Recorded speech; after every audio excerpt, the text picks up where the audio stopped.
Good afternoon all students. हम chapter 4 periodic classification of elements यानी कि तत्वों का आवर्ती वर्गीकरण पढ़ रहे हैं। इसके पहले वाले वीडियो में हमने कुछ पॉइंट्स पढ़ लिए थे, जो हमने आउटलाइन बनाया था। उसके बेस पे जो वर्गीकरण का विकास का क्रम है उसमें हमने डोबेराइनर के ट्रिक, न्यूलैंड का स्टक नियम और लोथर मेयर का जो कर्व था वो पढ़ लिया है। अभी हमें आगे जो है इसका जो टॉपिक है बचा हुआ है मेंडलीफ का आवर्त नियम और आवर्त सारणी यानी कि मेंडलीफ की पीरियोडिक टेबल, ये पढ़ना है। तो इसके बारे में हम आगे डिस्क्राइब करेंगे। जो एलिमेंट्स होते हैं, तो एलिमेंट्स का जो क्लासिफिकेशन है उसका जो मेन जो है मुख्य श्रेय रशियन साइंटिस्ट मेंडलीफ को जाता है। उन्होंने एलिमेंट्स को क्या किया कि एक आवर्त सारणी में रखा, तो एक आवर्त सारणी के बेस पे उन्होंने उसको समझाया। ये जो इनका क्लासिफिकेशन था वो बहुत इम्पॉर्टेंट था। उसमें एक नए तरह का कॉन्सेप्ट आया कि जो एलिमेंट्स होते हैं उसको किस किस तरह से क्लासीफाई किया जाए या कैसे कर सकते हैं। उन्होंने ये कहा कि यदि हम एलिमेंट्स को क्लासीफाई करना चाहते हैं तो उसको हम एक टेबल फॉर्म में रखें तो सबसे अच्छा होगा, और उन्होंने उसे एक टेबल का फॉर्म दिया जिसे हम आज पीरियोडिक टेबल के नाम से जानते हैं। तो इस प्रकार से उन्होंने किया जिसको आज हम लोग यूज़ करते हैं। तो उन्होंने किस प्रकार से उसको क्लासीफाई किया, कैसे उनका योगदान रहा जो आज हम लोग यूज़ करते हैं, ये सब चीज़ के बारे में हम लोग आज पढ़ेंगे।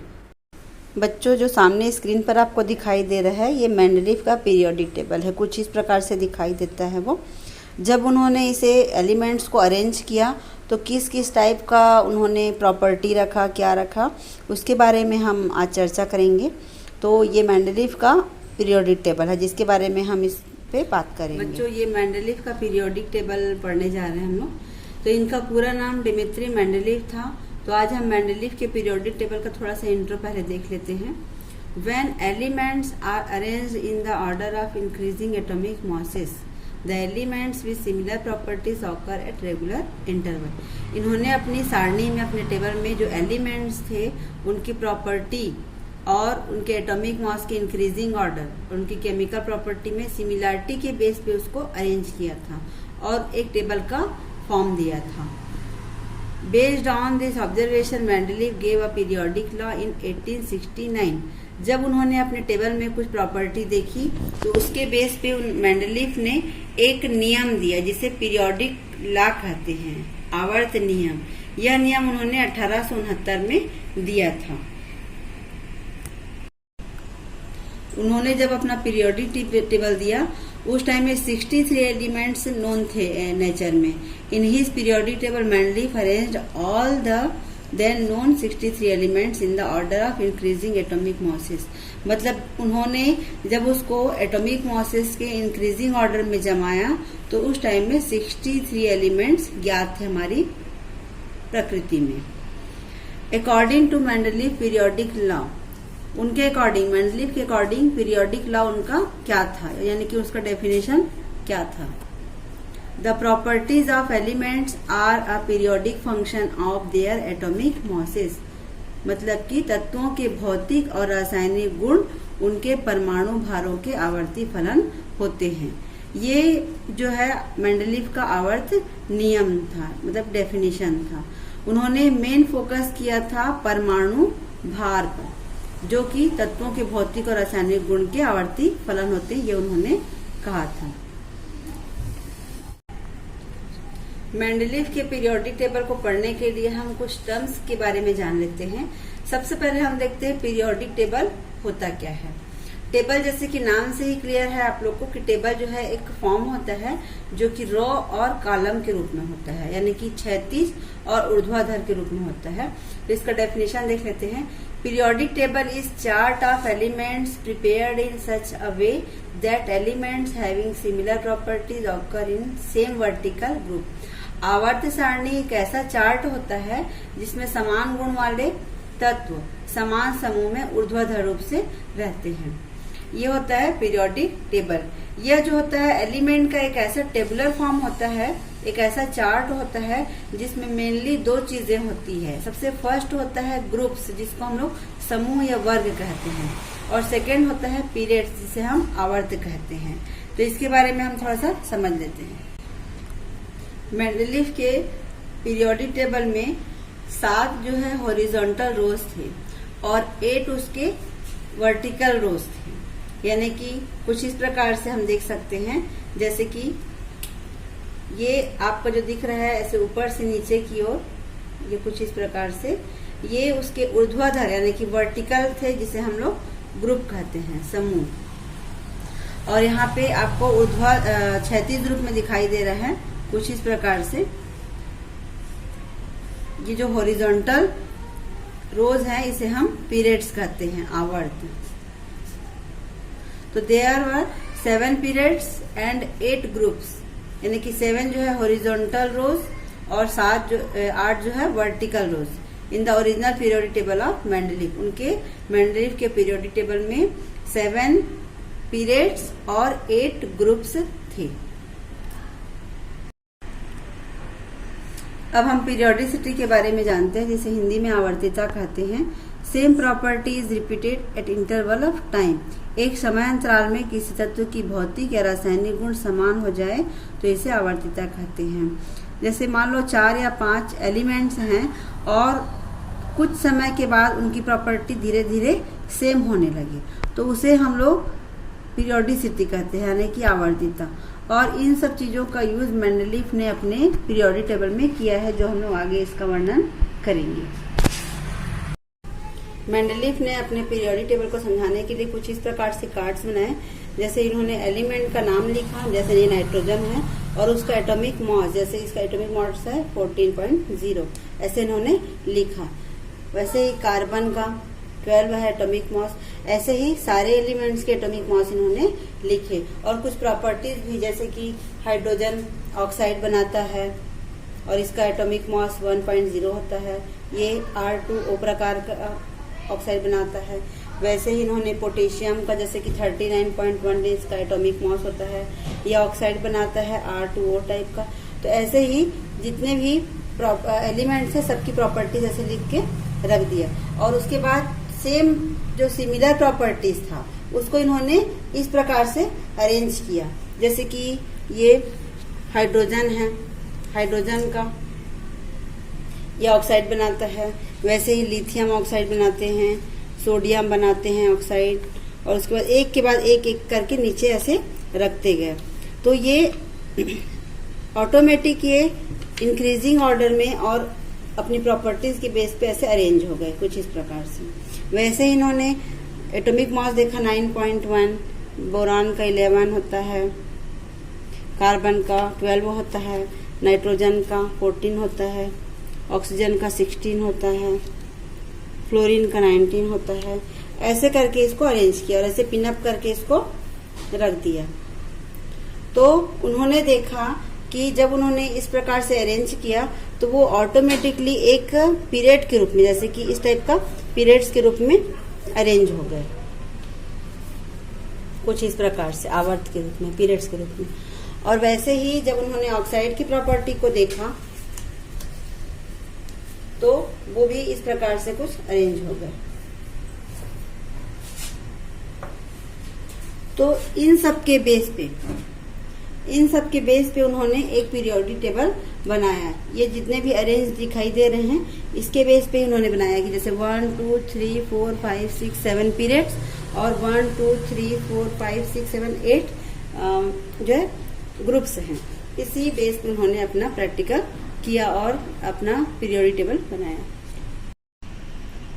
तो इस प्रकार से आपने देखा कि मेंडलीफ के पीरियोडिक टेबल में कुछ ऑक्साइड्स बनते हैं, जैसे कि R2O टाइप के, RO टाइप के, R2O3, RO2 और RO3 टाइप। ये जो R है यहाँ पर उसको हम कहते हैं एलिमेंट्स। जितने भी एलिमेंट्स उसको हम यहाँ पे R से शो करते हैं।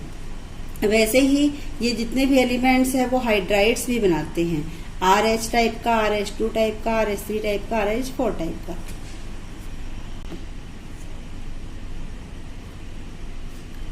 तो आपने देखा कि ये जो एलिमेंट्स होते हैं वो ऑक्साइड और हाइड्राइड बनाते हैं।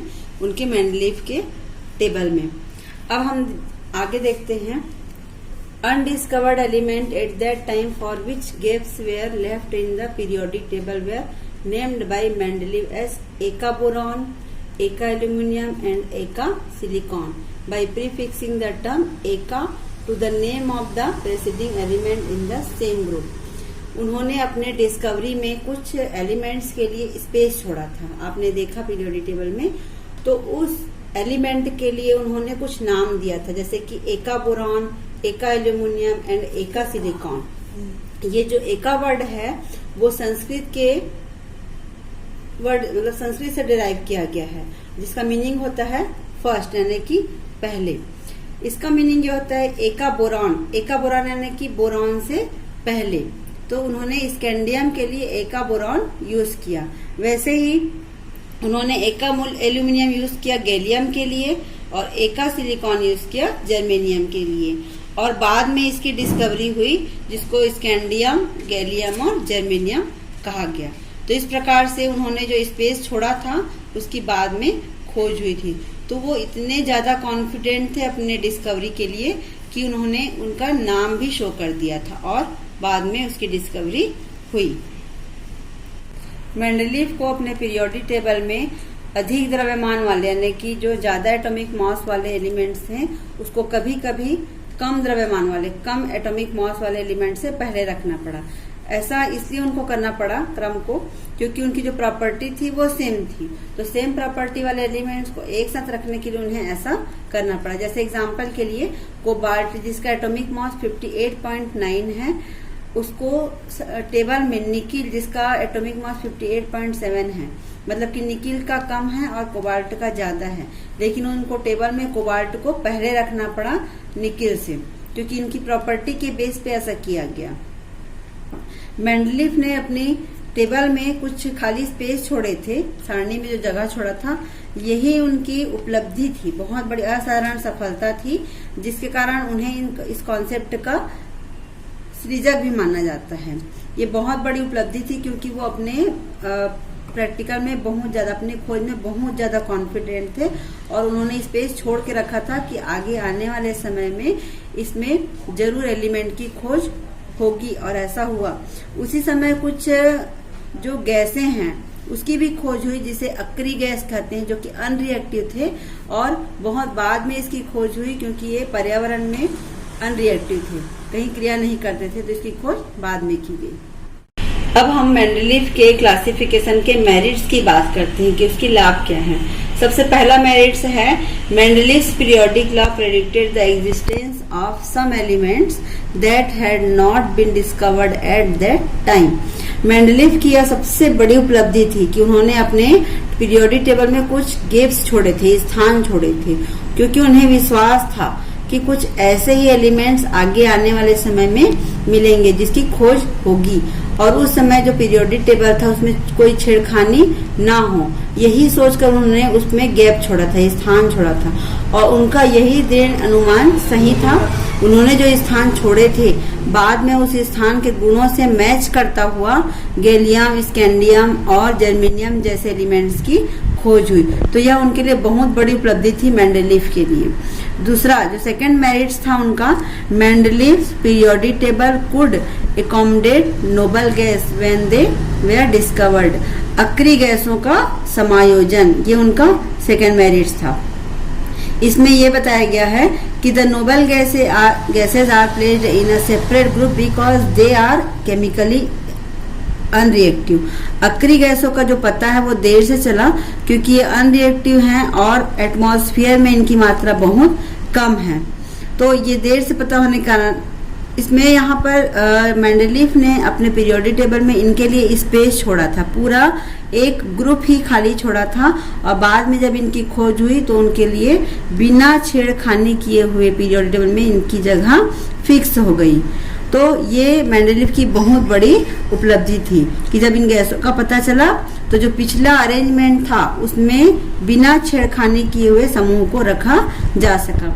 तो ये दो मेन इसके मेरिट्स थे मेंडलीव के पीरियोडिक टेबल के। परंतु इनके कुछ डीमेरिट्स भी थे, जिसके कारण से मेंडलीफ की जो क्लासिफिकेशन है वो फेल हो गई।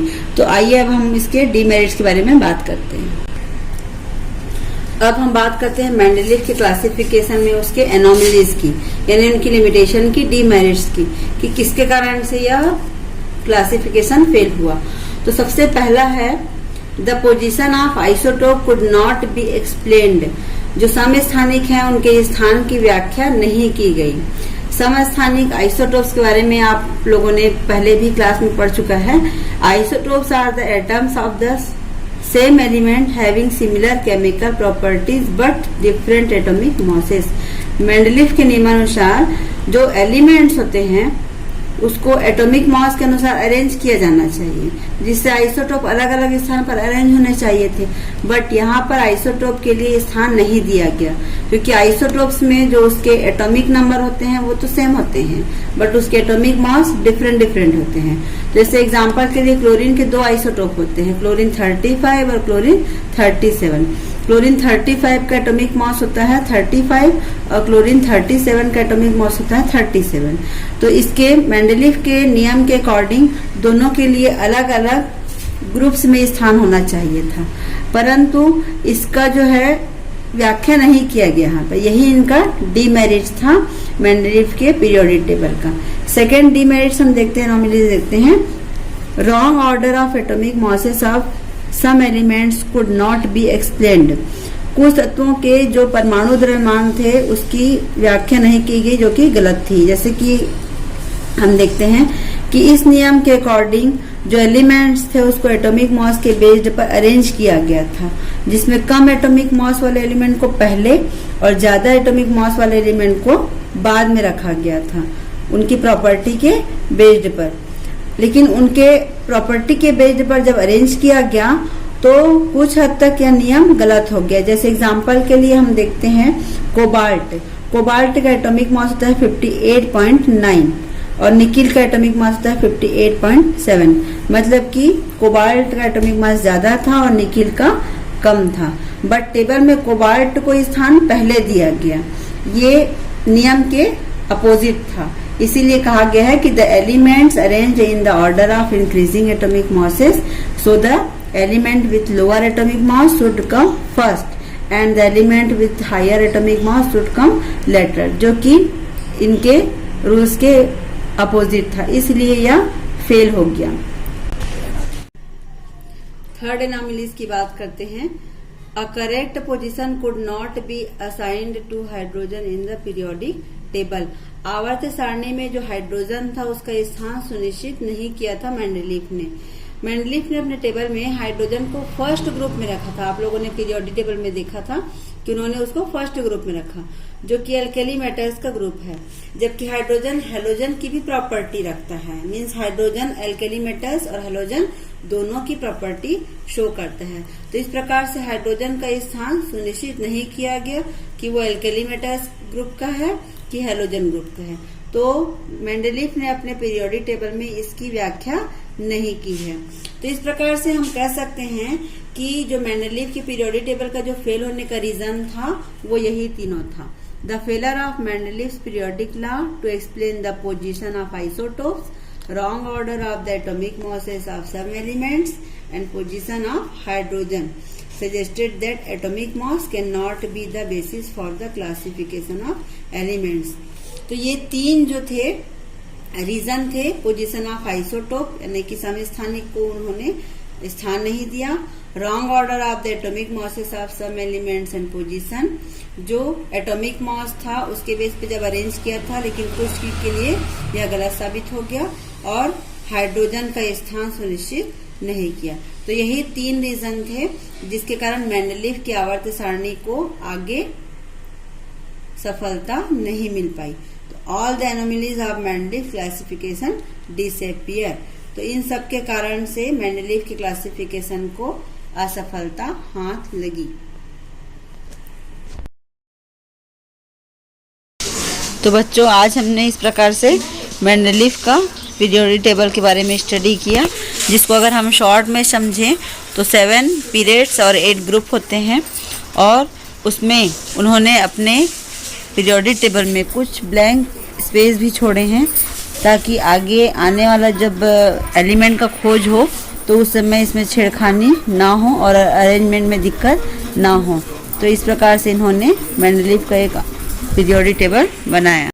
यह पीरियोडिक टेबल भले ही फेल हो गया, बट इसी से प्रभावित होकर मोसले ने अपना आधुनिक आवर्त सारणी दिया था, जिसके बारे में हम अगले वीडियो में चर्चा करेंगे। Thank you for watching.